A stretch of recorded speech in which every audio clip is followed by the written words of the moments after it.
All right, guys. So I might as well do other jobs while I'm waiting for a brake line for a Nissan Altima over there.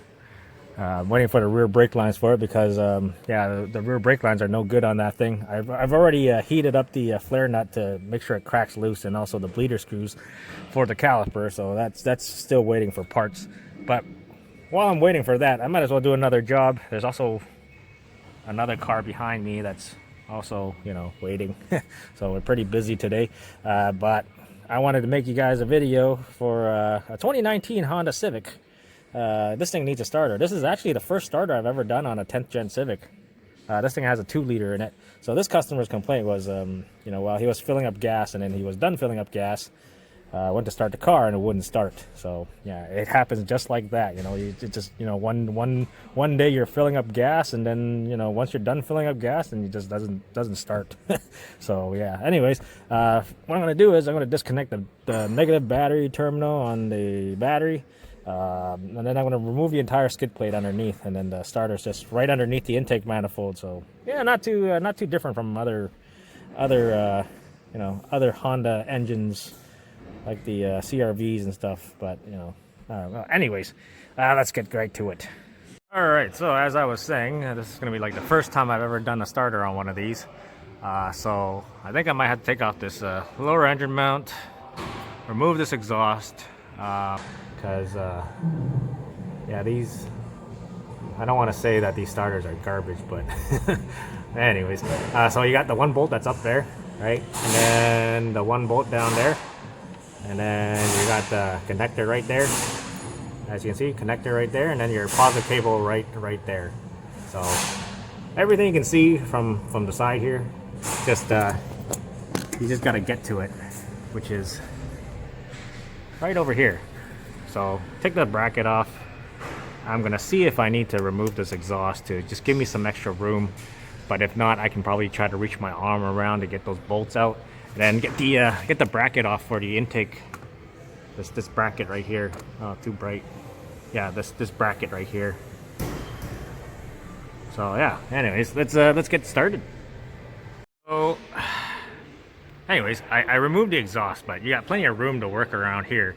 But the more I look at it, I could either do it this way, or I can, struggle and go through this hole here and then try to get it out from here. Just got to get a really long extension to get those bolts out. But now that my part for my brake line is here, I might as well get this one finished first before finishing the starter. So I got the brake line for this Nissan Altima behind me. Literally, the customer showed up when the parts showed up, so I had to get it done. Just to show you, because whoever installed the brakes last time had this brake hose twisted, and it has been rubbing on the sway bar link bolt. Right, you can see it's worn a groove here and also here. Yeah, so I don't know if you can see it. It's worn a groove right here. So that's why I'm replacing it. But now that I got the brakes done, so yeah, installed a new brake line, and then I just put some grease on there to prevent it from rusting. But yeah, it was rubbing on that because this hose was all twisted up, whoever did the brakes last, and it's been like that for a while, I guess. Well, anyways, that's all done. He wasn't rushing or anything. He just wanted to pick up his car so he can bring us his other car, which is also not a Honda. But yeah, anyways, let's just get this starter done. Take it out of the box, and then we'll finally get this thing, let's get the starter out. Okay, so got the starter out, right? But I did it this way. You can get it out from here if you have long enough extensions, but for me, yeah, I can just reach around, get the bolts, get the connector off the starter, the positive cable right here, and then just take it out from here.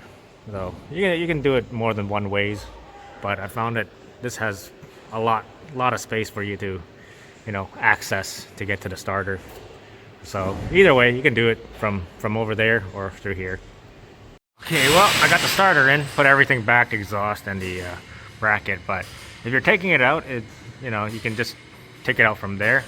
But having this area with a lot of space helps you thread those bolts in when you reach into here. And you can thread the upper bolt and then the bottom bolt, and then also put your positive cable nut back on, and then you can just tighten it all up. So yeah, you can do it whatever way you want.